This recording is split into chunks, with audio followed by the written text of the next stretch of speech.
فوز عمری اللہ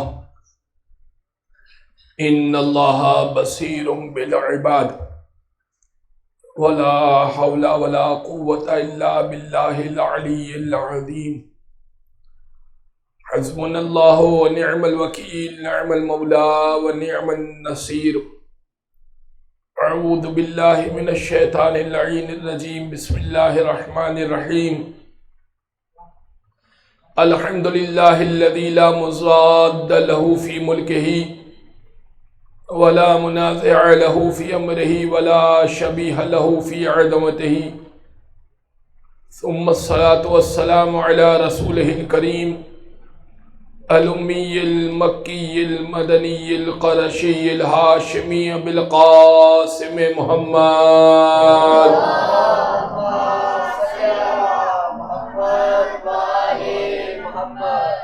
وعلى اہل بیتہ الطیبین الطاہرین واللعنة الدائمة على اعدائہ مجمعین من یوم ظلمہم وعداوتہم الى قیام یوم الدین اما بعد فقد قال اللہ سبحانہ وتعالی فی محکم کتاب مبین بسم اللہ الرحمن الرحیم وجعلناهم أئمة يهدون بأمرنا وأوحينا إليهم فعل الخيرات وإقام الصلاة وإيتاء الزكاة وكانوا لنا عابدين صلوات اللهم صل على محمد وآل محمد. حضرت گرامی، فضائل ائمہ اطہار سے متعلق یہ سلسلہ گفتگو کی آخری اور 10ویں گفتگو ہے. قرآن میں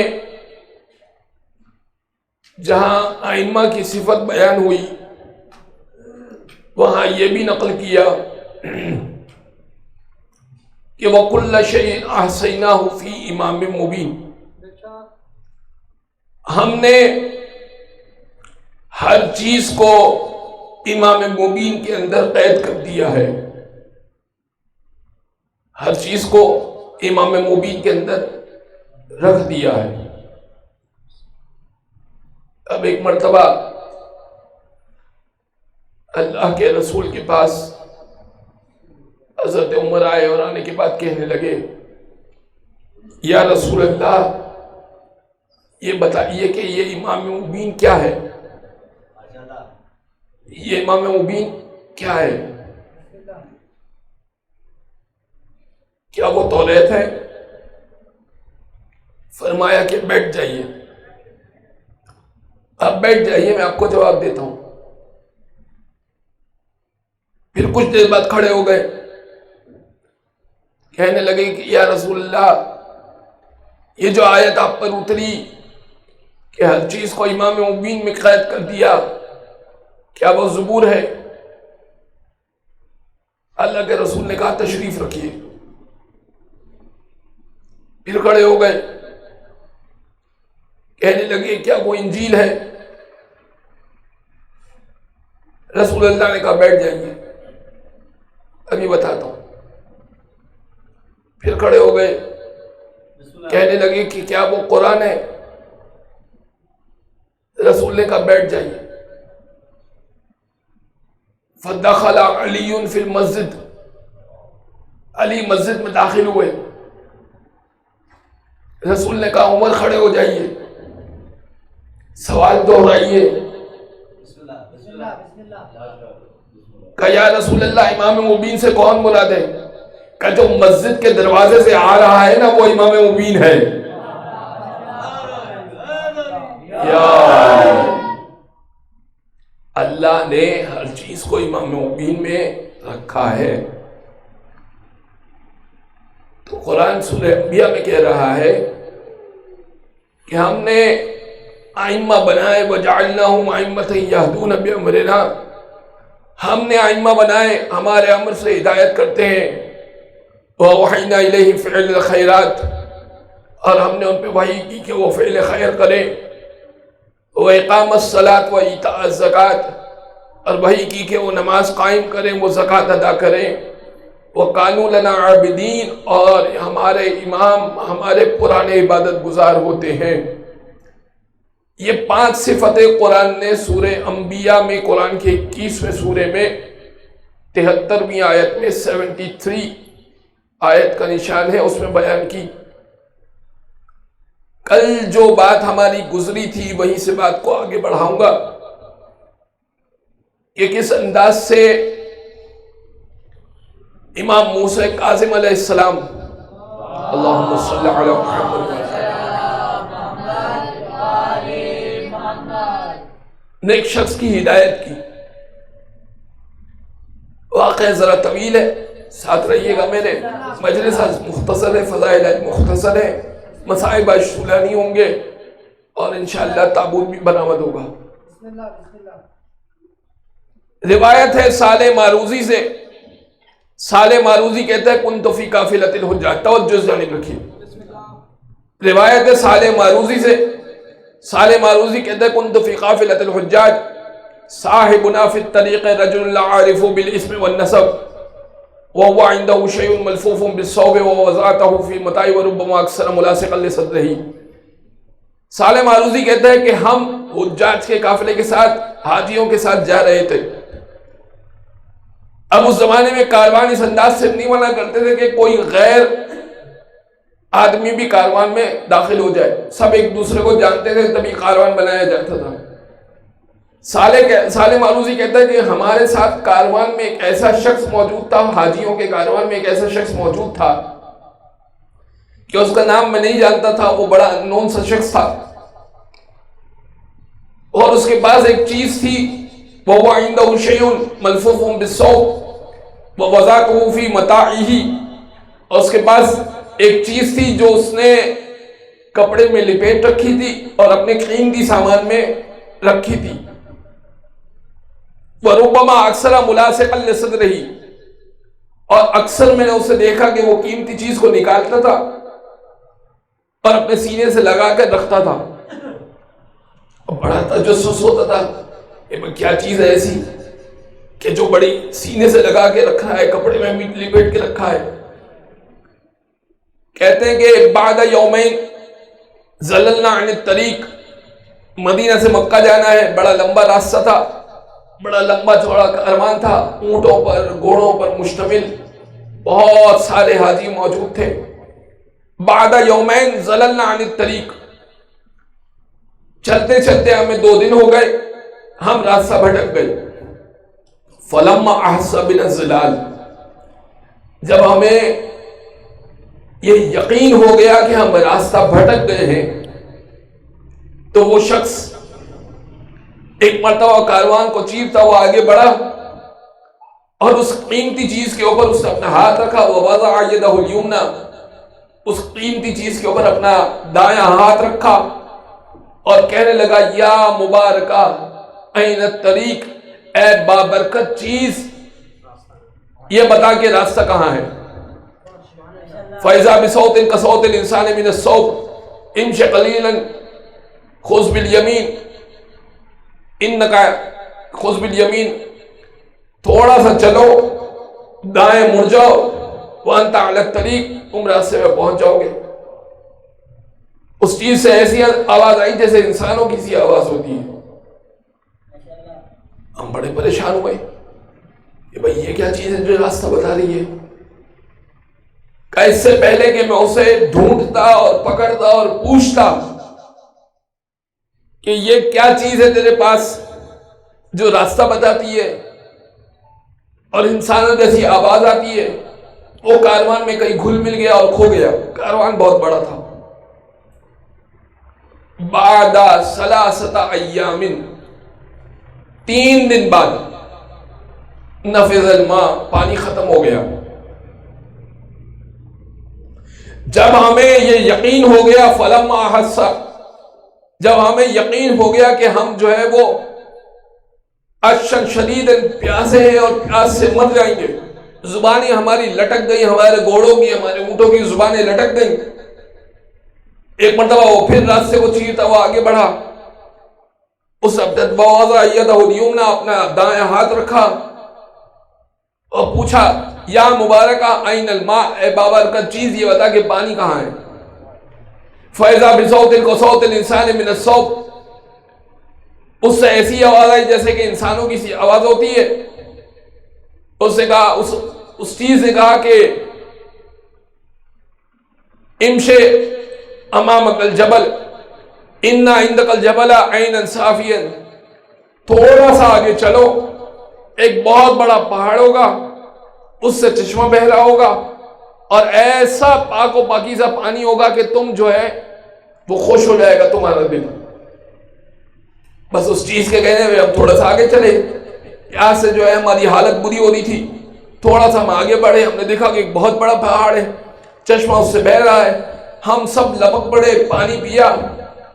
صالح ماروزی کہتا ہے واللہ ما شربت فی حیاتی قطن، خدا کی قسم اپنی حیات میں الذ منہ، اپنی حیات میں اس سے زیادہ لذیذ پانی میں نے اپنی زندگی میں نہیں پیا تھا، ایسا لذیذ پانی تھا وہ۔ اور کچھ لوگ تو یہ کہہ رہے تھے کہ یہاں پہ پہاڑ کہاں سے آیا؟ ہم تو 2-3 مرتبہ گزرے ہیں مدینہ سے مکہ کے راستے میں، یہاں تو یہ پہاڑ نہیں ہے راستے میں۔ بہرحال کوئی کہتا تھا کہ ہمارا دوسرا سفر ہے، کوئی کہتا تھا ہمارا تیسرا سفر ہے، لیکن ہم نے تو کبھی چشمہ بہتا ہوا نہیں دیکھا۔ کہتا ہے کہ اس سے پہلے کہ میں اسے پکڑتا اور ڈھونڈتا، پھر غائب ہو گیا، کھو گیا کاروان میں کہیں، یہاں تک کہ ہم نے حتی بلغنا الکعبہ، یہاں تک کہ ہم کعبے تک پہنچ گئے، اور ہم نے جو ہے وہ ارکان انجام دیے حج بیت اللہ کے۔ جب میں نے اپنا حج مکمل کر لیا تو میں نے دیکھا کہ خانہ کعبہ کے صحن میں وہ آدمی لیٹا ہوا ہے۔ میں نے کہا اب تو میں اس سے پوچھ کے رہوں گا کہ یہ کیا چیز ہے۔ میں اس کے پاس گیا، میں نے کہا یا اخی، اے میرے بھائی، اسألک بحق ھذا البیت وربہ، میں تجھ سے سوال کرتا ہوں اس گھر کے واسطے سے اور اس کے رب کے واسطے سے، من انت وما عندک شیء ملفوف بالصوف، تو کون ہے؟ تیرے پاس وہ قیمتی چیز کیا ہے جو تو نے چھپا کے رکھی ہے اپنے کپڑے میں؟ وہ کہنے لگا کہ بہت لمبی بات ہے، تم جاؤ، بہت لمبی بات ہے، تم جاؤ۔ اس نے کہا کہ نہیں، جتنی بھی لمبی بات ہے میں تو پوچھ کے رہوں گا کہ یہ کیا چیز ہے۔ اس نے کہا کہ میرا نام ابراہیم ہے، كنت مع رشید العباسی، میرا نام ابراہیم ہے اور میں ہارون رشید عباسی کے ساتھ ہوا کرتا تھا۔ حیثما زار قبر رسول اللہ، ایک دن ہارون رشید نے یہ ارادہ کیا، اسی طرح سے وہ حج پر آیا تھا اور ہم اس کے کاروان میں ہوا کرتے تھے، ہم اس کے لشکر میں ہوا کرتے تھے، میں ہارون رشید کا فوجی تھا۔ حیثما زار قبر رسول اللہ، اس نے ایک دن ارادہ کیا کہ حج بیت اللہ کے بعد جو ہے وہ قبر رسول کی زیارت کرے۔ جیسے ہی قبر رسول پہ پہنچا تو اس نے کہا ادعوا لامام الرافضۃ، رافضیوں کے امام کو بلاؤ، شیعوں کے امام کو بلاؤ۔ یہ کون کہہ رہا ہے؟ ابراہیم، جو ہارون رشید کے ساتھ ہوتا تھا، کہتے ہیں شیعوں کے امام کو بلاؤ۔ تو جیسے ہی امام موسیٰ کاظم کو، اس وقت امام موسیٰ کاظم کا دور چل رہا تھا، امام موسیٰ کاظم کو بلایا، اس نے فخری انداز سے کہا السلام علیک یا ابن العم، قبر کو مخاطب ہو کے کہا، قبر رسول کو مخاطب ہو کے کہا السلام علیک یا ابن العم، اے میرے چچا کے بیٹے آپ پر سلام ہو۔ قبر رسول سے کوئی جواب نہیں آیا۔ اچھا چچا کے بیٹے کیوں کہا؟ کیونکہ عباسی خلیفہ حضرت عباس رسول اللہ کے چچا تھے اور ہارون رشید عباسی خلیفہ تھا، تو اس نسبت سے اس نے رسول اللہ کو سلام کر کے فخر جتانا چاہا۔ قبر رسول سے کوئی جواب نہیں آیا۔ امام نے کہا السلام علیک یا ابتا، اے بابا جان آپ پر سلام ہو، رسول اللہ کو کہا۔ قبر رسول سے جواب آیا وعلیک السلام یا ولدی و یا حجت اللہ علی خلقہ، اے میرے بیٹے آپ پر سلام ہو، اے حجت خدا زمین پر آپ پر سلام ہو. یا جیسے ہی قبر رسول سے جواب آیا نا، ابراہیم کہتا ہے سار وجہ ہارون اشد من اللیل ظلمتا، ہارون کا چہرہ رات کی تاریکی سے زیادہ سیاہ ہو گیا. چہرہ اس کا دیکھنے والا تھا کہ رسول کا جواب نہیں آیا اور امام موسیٰ کاظم کو جواب آ گیا. اچھا ہم جو ساتھ کھڑے ہوئے تھے ہم پہ بھی واضح ہو گیا کہ یہ حقیقی امام ہے، یہ حجت خدا ہے. کہتا ہے ہارون رشید کے ساتھ ہم چلے گئے دوبارہ. جیسے ہی خراسان پہنچے تو ہارون رشید نے کہا کہ جاؤ جا کے گرفتار کر لو امام موسیٰ کاظم کو. کیوں؟ قبر رسول سے جواب جو آیا وَأَسَرَّ بُغْضَهُ فِي قَلْبِهِ، ہارون نے بغض کو اپنے دل میں چھپا رکھا تھا. اس نے مجھے بھیجا کہ جاؤ جا کے امام موسیٰ کاظم کو گرفتار کر لو. کہ میں تو بڑا خوش ہو گیا، میں بڑا خوش ہو گیا کہ امام موسیٰ کاظم کو گرفتار کرنے کی بات ہے. کیوں؟ کیونکہ میں امام موسیٰ کاظم کا چاہنے والا ہو چکا تھا دل سے. میں مولا کو گرفتار کرنے تو بظاہر گیا تھا، لیکن مولا کو کے لیے کبھی بستر لگاتا تھا، کبھی وضو کے لیے پانی لاتا تھا، کبھی اچھا کھانا لے کر آتا تھا. میں ہر چیز کا مولا کا خیال رکھ رہا تھا، لیکن بہرحال ہارون سے میں نے چھپا رکھا تھا کہ وہ مجھے قتل کر دیتا. میں مولا کو لے کے چلا.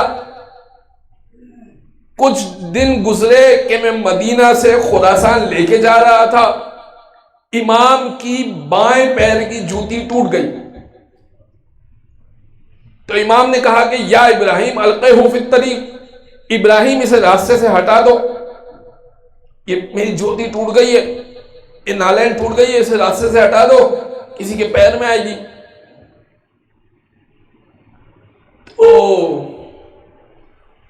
میں نے کیا کیا، فَكَرِهْتُ، مجھے یہ کراہیت محسوس ہوئی کہ اس نالین سے کسی نجس بندے کا پاؤں مس ہو جائے. میں نے اس نالین کو اٹھایا، کپڑے میں لپیٹ دیا، اپنے سامان میں رکھ دیا. کچھ دن گزرے تو مولا نے وضو کے لیے پانی طلب کیا. امام نے اپنی آستینوں کو الٹا. جیسے ہی آستینوں کو الٹا تو میں امام کے ہاتھ کی طرف دیکھنے لگا. امام نے کہا کہ ماذا ترا، ابراہیم تو کیا دیکھ رہا ہے؟ کہ مولا اتنے نورانی ہاتھ میں نے کسی کے نہیں دیکھے، میں ان ہاتھوں کے سحر میں کھو گیا ہوں. امام کہنے لگے کیوں نہ ہو. امام نے ہاتھوں کی جلد کو پکڑا، کہنے لگے ہاذا جلد رسول اللہ، یہ رسول اللہ کی جلد ہے. ہاذا لحم رسول اللہ، یہ رسول اللہ کا گوشت ہے. ایک مرتبہ ابراہیم کہنے لگا مولا تو پھر وہ جو نالین ٹوٹی وہ کس کی ہے؟ یا علی. کہ مولا پھر وہ نالین ٹوٹی وہ کس کی ہے؟ کہ تو نے کیا کیا؟ کہ مولا میں نے اس نالین کو اپنے قیمتی سامان میں رکھ دیا. کہنے لگے اچھا کیا تیری معرفت کا معیار اتنا بلند ہو چکا ہے کہ میری ٹوٹی ہوئی نالین کو بھی تو رسول اللہ کی نالین سمجھتا ہے؟ اگر یہ معاملہ ہے تیری معرفت کا تو ایک مرتبہ اذا كنت في الليل المظلم فَطْلُبْ مِنْهُ ضِيَاءَ، اگر کبھی رات کی تاریکی میں ہو چلا جا اور پریشان ہو کہ روشنی کہاں سے ملے گی تو میری نالین سے مانگنا، میری نالین تجھے روشنی دے گی.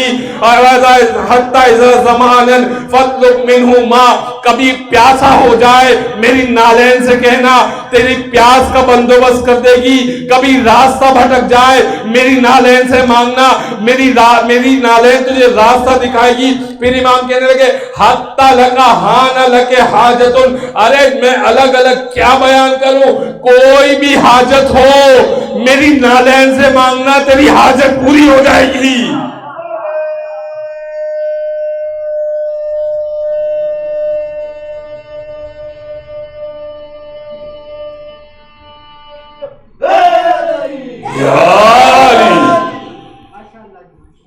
اس کی کمالین ہدایت کرتی ہو، وہ کیسا صاحب ہدایت ہوگا، وہ کیسا ہادی ہوگا۔ عزیزان گرامی، آج موضوع کو تمام کرنا ہے۔ امام وہ ہوتا ہے جو ہادی ہوتا ہے، اللہ کے امر سے ہدایت کرتا ہے۔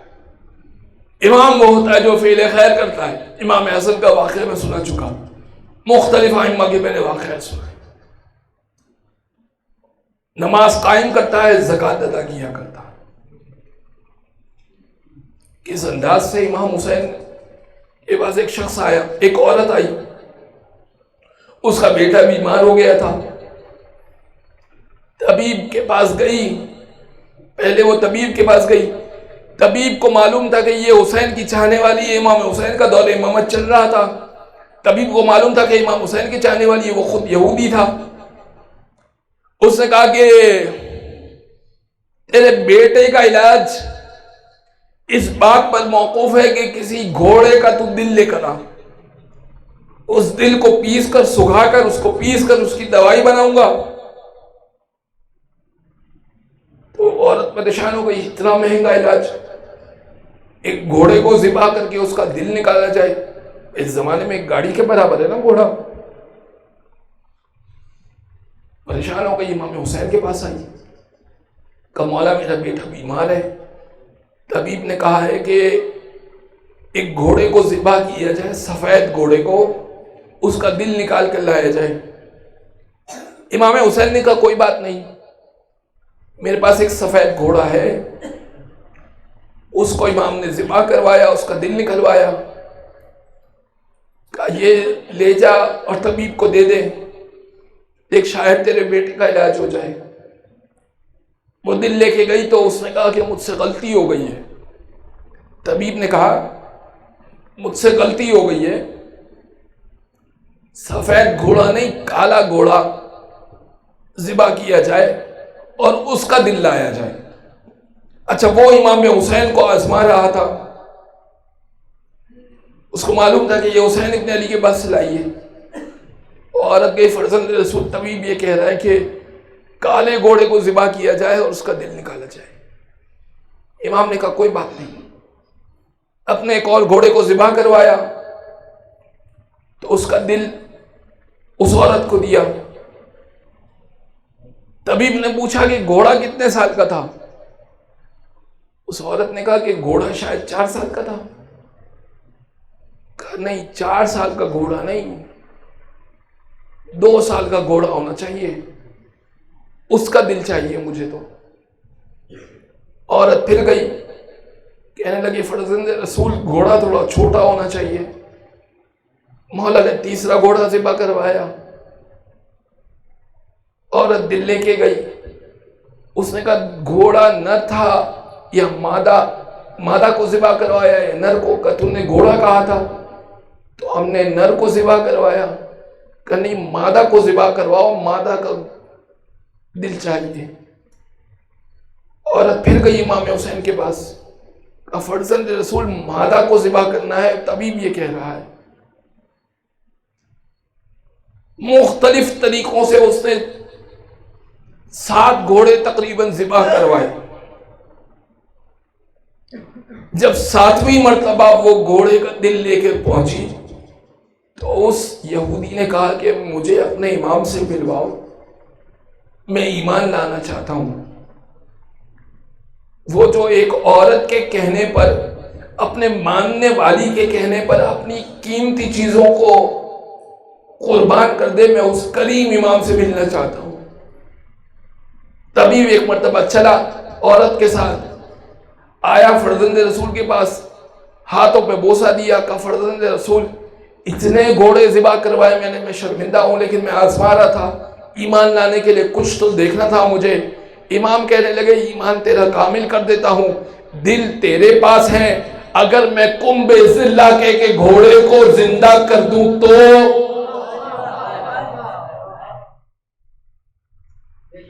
ایک مرتبہ کمب ذلہ کہا، گھوڑے تمام زندہ ہو گئے۔ یہ ہے حسین ابن علی۔ امام وہ ہوتا ہے جو فعل خیر کیا کرتا ہے۔ بازار گرامی، ایک خاص واقعہ مجھے سنانا ہے، جو بہت ضروری ہے، اور عمل کے لحاظ سے ہم ائمہ کو مانتے ہیں، لیکن یاد رکھیے یہ ساری خصوصیات جو ائمہ کے اندر ہے کہ وہ نماز کو قائم کرتے ہیں، زکوٰۃ کو ادا کیا کرتے ہیں، جس انداز سے ان کے ماننے والوں میں ہونی چاہیے کہ وہ نماز کو قائم رکھیں، زکوٰۃ کو ادا کیا کریں، عبادتوں کو انجام دیا کریں، ائمہ سے متصل رہیں، لیکن یہ یاد رکھیے کہ بظاہر زندگی میں عبادت ہو رہی ہے، نماز بھی ہو رہی ہے، روزے بھی ہو رہے ہیں، ماتم داری اور عزاداری بھی ہو رہی ہے، لیکن صحیح ڈائریکشن میں ہونا بہت ضروری ہے۔ میں اس کی مثال دیتا ہوں آپ کو، روم کا یہ واقعہ ہے، بس آخری واقعہ، میں منزل مصائب پر آ جاؤں گا، آج مصائب جو ہے وہ طولانی ہوں گے انشاءاللہ۔ روم کا یہ واقعہ ہے اس زمانے کا کہ جب گھر آپس میں ملے ہوئے ہوتے تھے اور گھر ہی ہوا کرتے تھے۔ تو ایک مرتبہ ایک شخص کے باپ کا انتقال ہو گیا، اس کو دفن کر دیا۔ اس کا بیٹا بڑا خوش تھا، لوگوں نے سوال کیا کہ بھائی بڑے خوش ہو، یہ کیا بات ہے تمہارے باپ کا انتقال ہو گیا، اتنے خوش نظر آ رہے ہو؟ کہنے لگا کہ باپ کا انتقال تو ہوا ہے، غم تو ہے اس کا، لیکن خوشی اس بات کی ہے کہ میرا باپ نمازی تھا اور میرا باپ بڑا نیکوکار تھا، تو خوشی اس بات کی ہے کہ آج وہ جنت میں آرام کر رہا ہوگا، جنت میں نعمتوں سے فائدہ اٹھا رہا ہوگا۔ جب سب دفن کر کے سو گئے، آدھی رات گزر گئی، رات کے 2 حصے گزر گئے، بیٹا ایک مرتبہ چیختے ہوئے باہر آیا اور اس قدر گریا کر رہا تھا اور اس قدر چیخ و پکار کر رہا تھا کہ پورے محلے کے لوگ باہر آ گئے۔ فجر قریب تھی، سب نے دیکھا کہ بیٹے کے سر کے بال سفید ہو چکے ہیں، آنکھوں سے آنسو جاری ہیں، ایسا لگ رہا ہے کہ کوئی بوڑھا ہے۔ کہا بھائی تجھے کیا ہو گیا؟ ابھی تو رات کو باپ کو دفن کیا، ابھی تو خوش تھا تم۔ کہا میں نے باپ کو دیکھا بڑی بری حالت میں، اور ایسی حالت میں دیکھا کہ میں برداشت نہیں کر سکا۔ کہا کیا دیکھا تو نے؟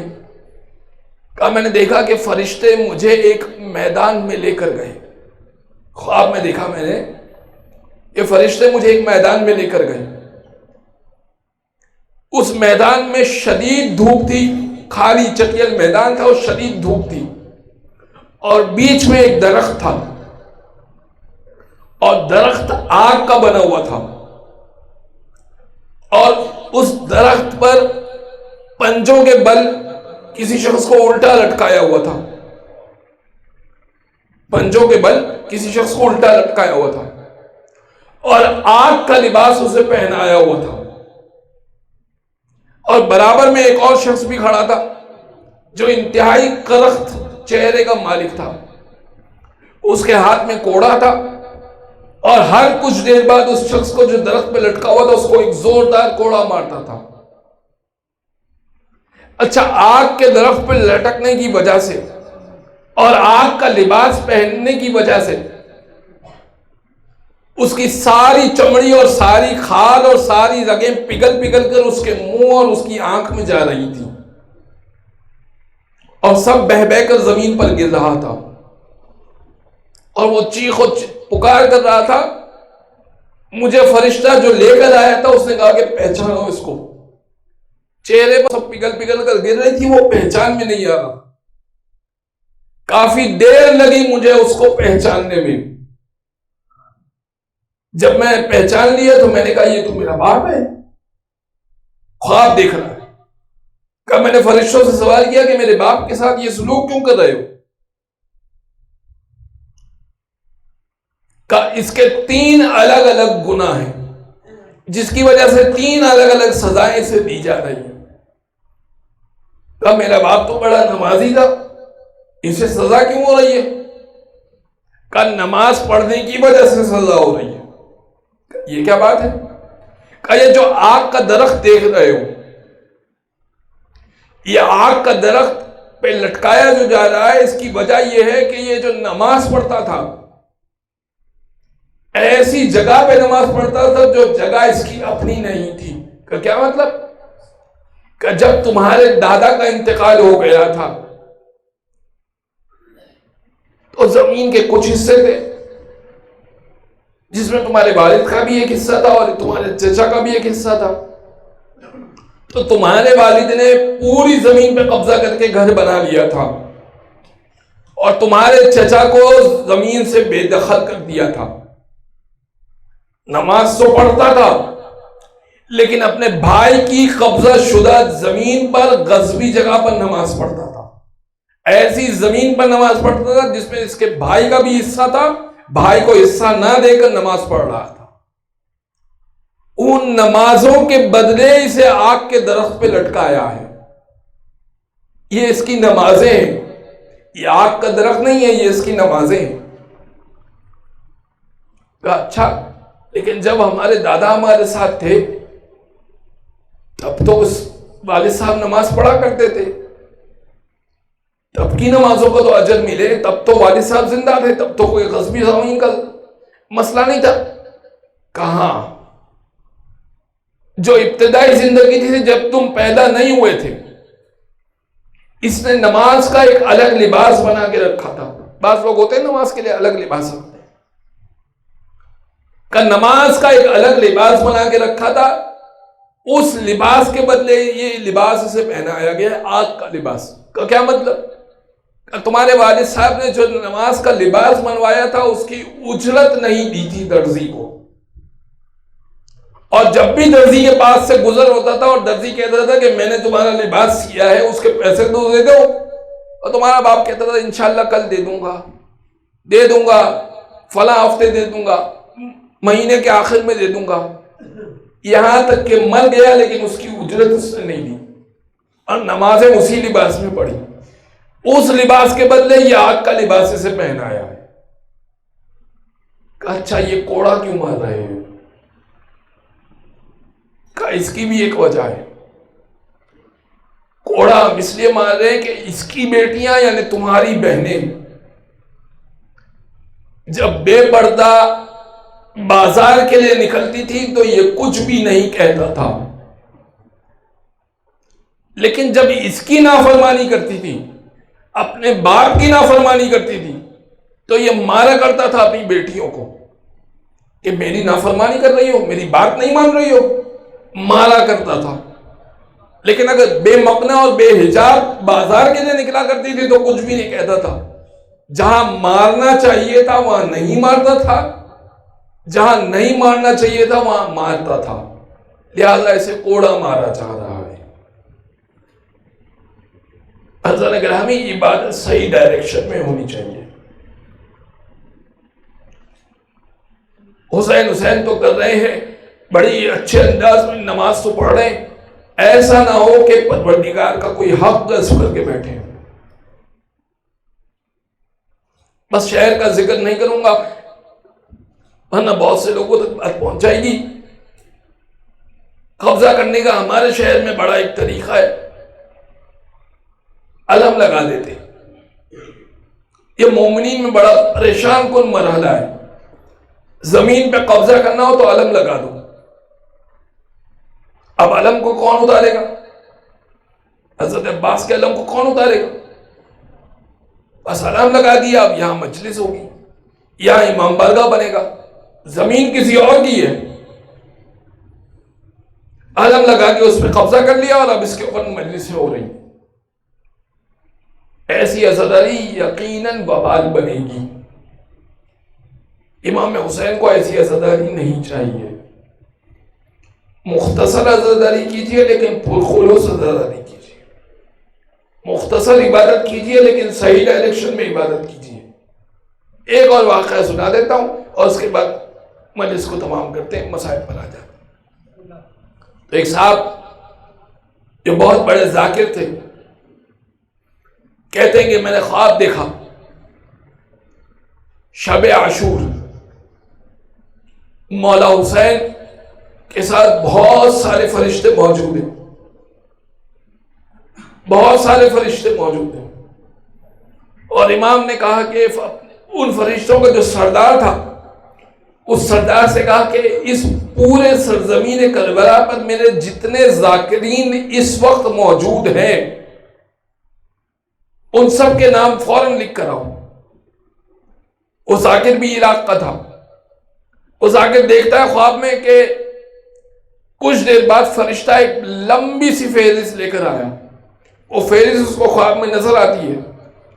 کہتا ہے کہ کم و بیش ہر نام کو میں جانتا تھا جو اس میں لکھے ہوئے تھے، لیکن ایک نام میرے لیے بڑا نیا تھا.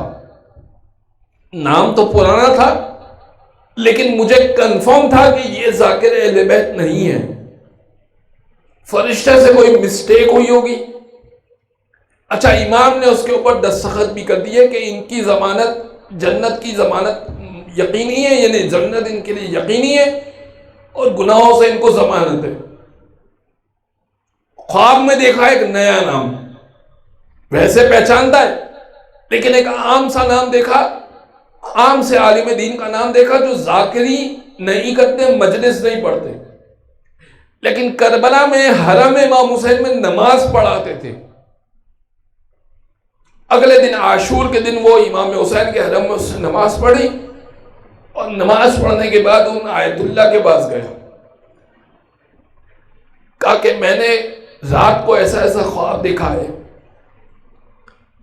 لیکن اللہ صاحب میں آپ یہاں نماز پڑھاتے ہیں لیکن مجلس تو نہیں پڑھتے، لیکن میں نے دیکھا ہے کہ آپ کا نام بھی امام حسین نے اپنے ذاکرین کی فہرست میں لکھا تھا. آپ نے کب مجلس پڑھی؟ تو آیت اللہ کہتے ہیں کہ بڑی عجیب بات ہے کہ عاشور سے پہلے جو جمعہ گزرا تو جمعے کے اندر میں نے خطبہ جمعہ جو دیا اس میں نے فضائل بیان کیے کہ اگر کوئی کسی کو رلاتا ہے امام حسین کے نام پر تو اس کی کیا فضیلت ہے.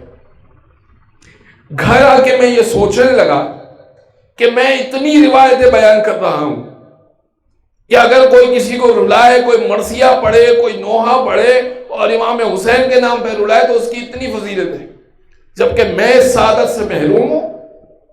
میں فقط نماز پڑھاتا ہوں، خطبہ جمعہ دیتا ہوں اور آ جاتا ہوں. کچوں کہ میں بڑا کوئی نامور خطیب تو ہوں نہیں، بس بہرحال لوگ نماز میرے پیچھے پڑھ لیتے ہیں. تو میں نے اپنے بیٹے کو بلایا اس دن سے، جمعہ کے بعد سے. ظاہر ہے کہ 1 سے لے کے 10 محرم تک بیچ میں ایک آدھ جمعہ تو آئے گا، یقینی بات ہے. کہا اس دن میں نے اپنے بیٹے کو، اپنی بہو کو، اپنے باقی بچوں کو بلایا. میں ایک اونچی جگہ پہ بیٹھ گیا اور باقی سب نیچے بیٹھ گئے.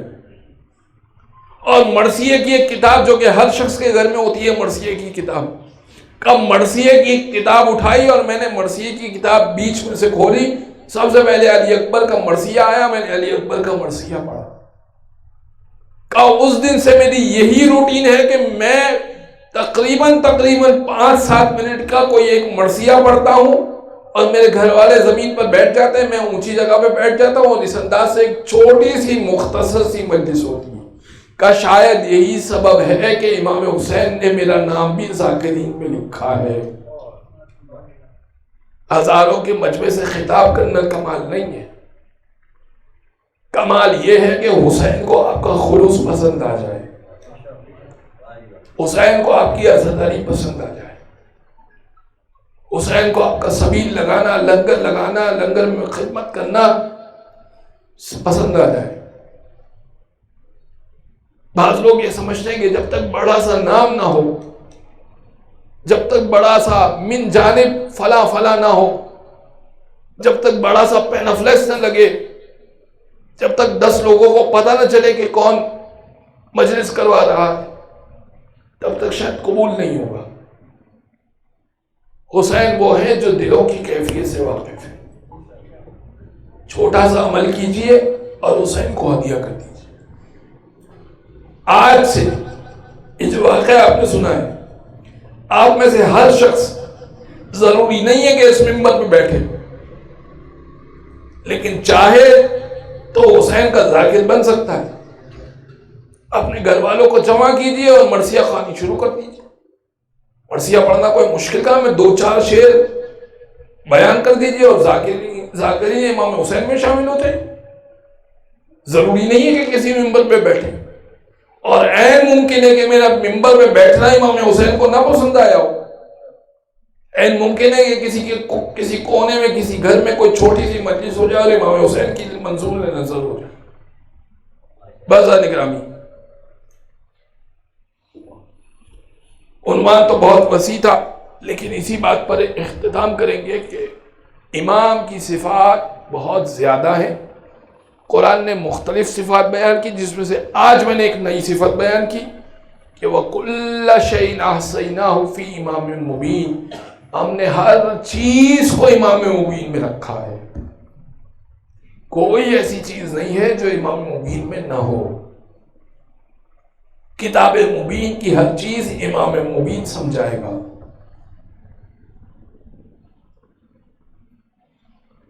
لیکن حسین نے اسی کتاب مبین کی تلاوت کی، سورہ کہف کی تلاوت کی۔ کیوں تلاوت کی؟ کیا معجزہ دکھانا مقصود تھا؟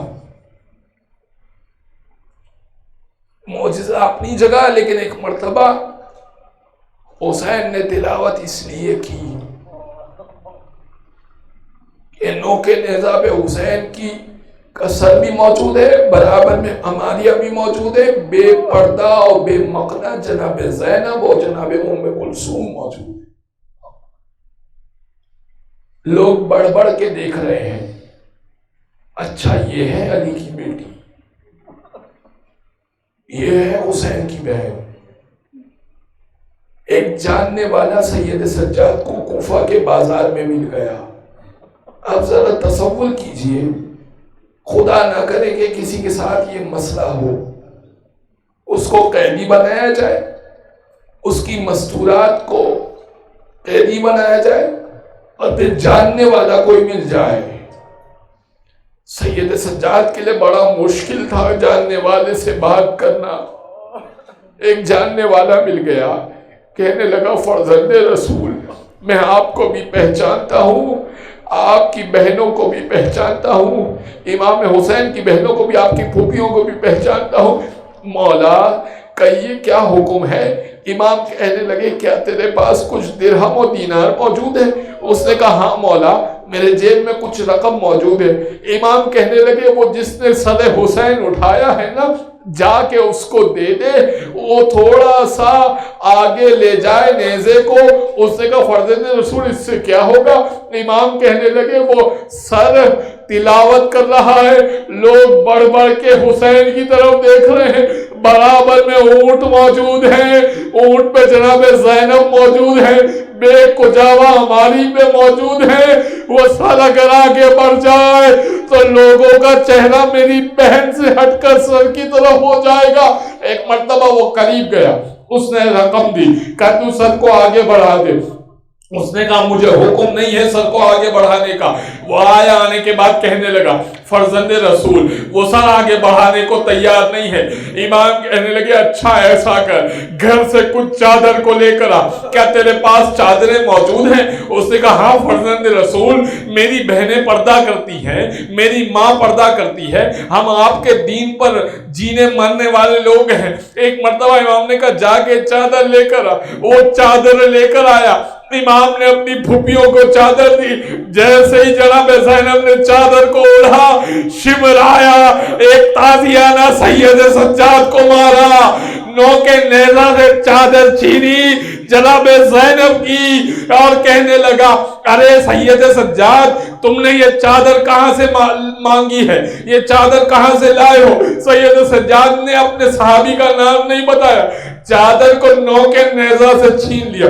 بس حضرت گرامی، کل میں نے عرض کیا تھا ایک مرتبہ تمام کو رہائی مل گئی، اور اب جیسے ہی جناب زینب باہر نکلی، جیسے ہی باہر نکلی، اونٹوں پر آج محملیں بھی موجود ہیں، آج عماریاں بھی موجود ہیں، اور ایسی عماریاں موجود ہیں، ریشم اور دیباج کی عماریاں موجود ہیں، حریر کی عماریاں موجود ہیں۔ ایک مرتبہ جناب زینب نے کہا کہ سید سجاد ان محملوں میں میں بیٹھنے کی اب لائق نہیں رہی، اے سید سجاد کالے پردے لٹکائے جائیں، اس کے بعد میں اونٹوں پہ سوار ہوں گی، بی بی زینب کالے مادیوں کو کالا کیا گیا، اور اب ایک مرتبہ جناب زینب سوار ہوئی. جیسے ہی جناب زینب سوار ہوئی نا، اب جیسے ہی کاروان بڑھا، کہا سید سجاد ہم کہاں جا رہے ہیں؟ بیٹے نے کہا پھوپھی اماں، بھتیجے نے کہا پھوپھی اماں ہم مدینہ جا رہے ہیں. کہا نہیں بیٹا، آج چہلم ہے، کاروان کو کربلا کی طرف لے جاؤ.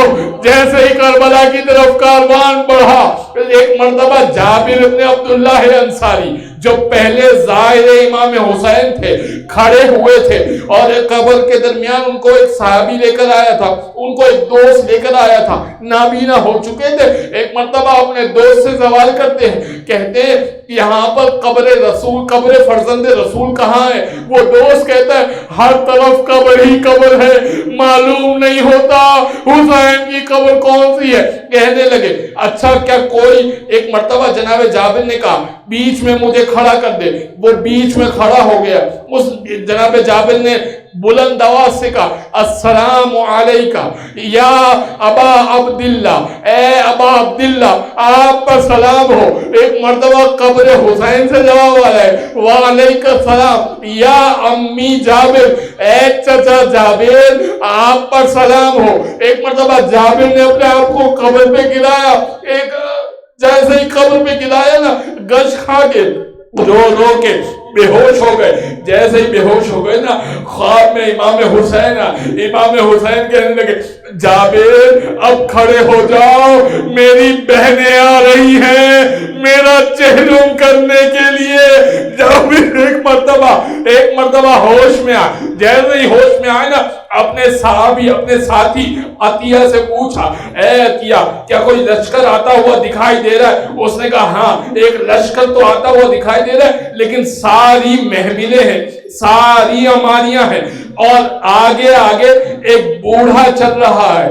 کہا کہ اس بوڑھے سے مجھے ملواؤ. قریب گئے. کہا تو کون ہے؟ کہا انا علی ابن الحسین. جابر کہنے لگے ارے 24 سال میں بوڑھے کیسے ہو گئے؟ مجھ سے بھی زیادہ بوڑھے دکھ رہے ہو، یہ کیسے بوڑھے ہو گئے؟ ایک مرتبہ امام زین العابدین نے کہا الشام الشام الشام، ارے شام کی مصیبت مجھے بوڑھا کر چکی ہے. اللہ ولعنت اللہ علی القوم الظالمین. ماتم حسین.